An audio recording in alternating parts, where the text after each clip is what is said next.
2 Samuel 12. The Lord sent Nathan to David. When he came to him, he said, There were two men in a certain town, one rich, the other poor. The rich man had a very large number of sheep and cattle,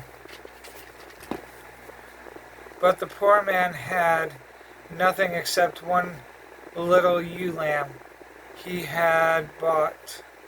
He raised it, and it grew up with him and his children. It shared his food, drank from his cup, and even slept in his arms. It was like a daughter to him. Now a traveler came to the rich man, but the rich man refrained from taking one of his own sheep or cattle to prepare a meal for the traveler who had come to him. Instead, he took the ewe lamb that belonged to the poor man and prepared it for the one who had come to him. David burned with anger against the man and said to Nathan, As surely as the Lord lives, the man who did this deserves to die. He must pay for that lamb 4 times over, because he did such a thing and had no pity. Then Nathanael said to David, You are the man.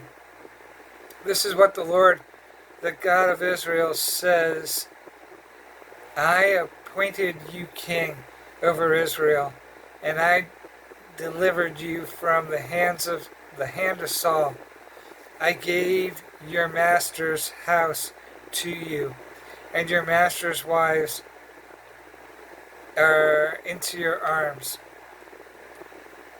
I gave you the house of Israel and Judah.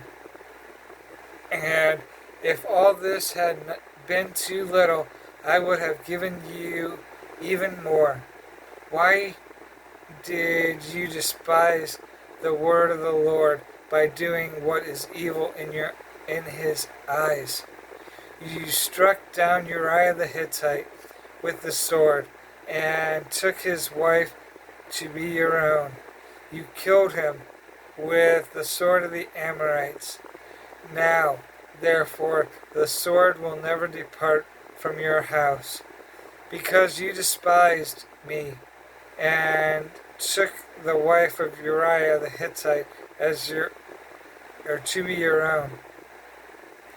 This is what the Lord says, Out of your own house I am going to bring calamity upon you. Before your very eyes I will take your wives and give them to one who is close to you, and he will lie with your wives in broad daylight.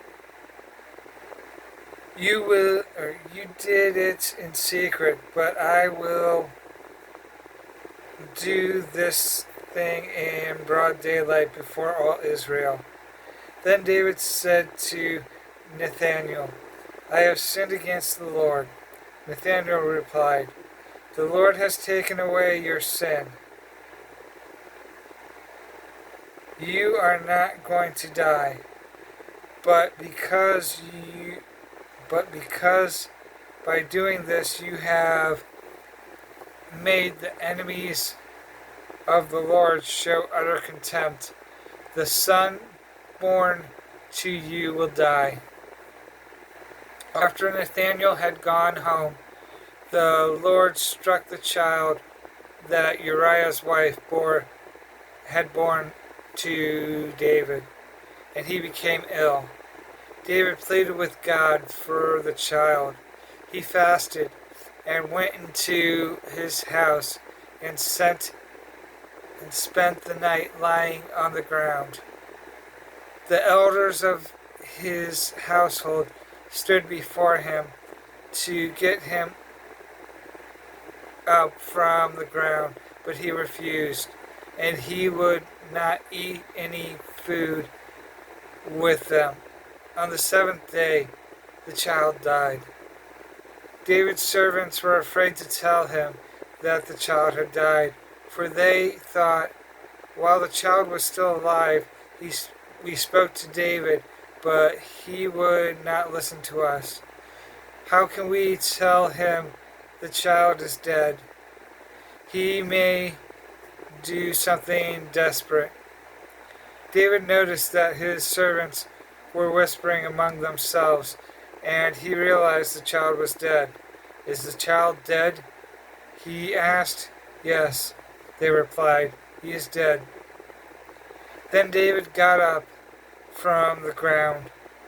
After he had washed, put on lotions, and changed his clothes, he went into the house of the Lord and worshipped. Then he went to his own house, and at his request they served him food, and he ate. His servants asked him, "Why are you acting this way? While the child was alive, you fasted and wept, but now that the child is dead, you get up and eat."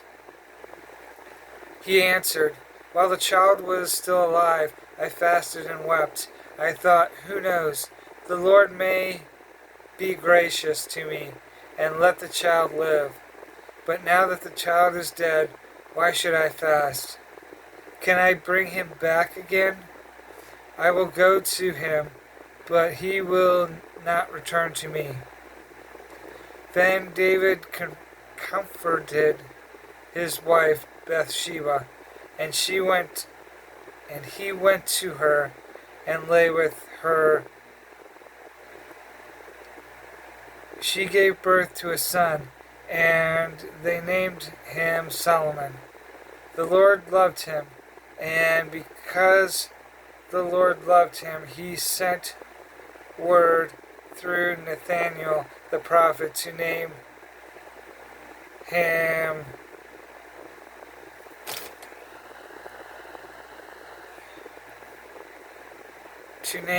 Jebediah. Meanwhile, Joab fought against Reba of the Ammonites and captured the royal citadel. Joab then sent messengers to David, saying, "I have fought against Reba and taken its water supply.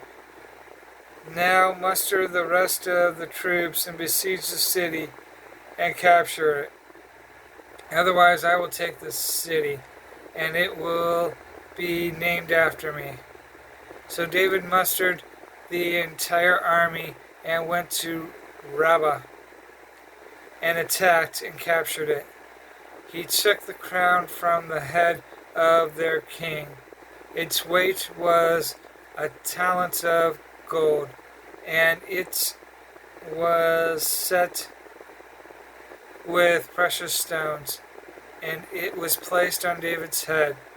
He took a great quantity of plunder from the city and brought out the people who were there, consigning them to labor with saws and with iron picks and axes, and he made them work at brickmaking.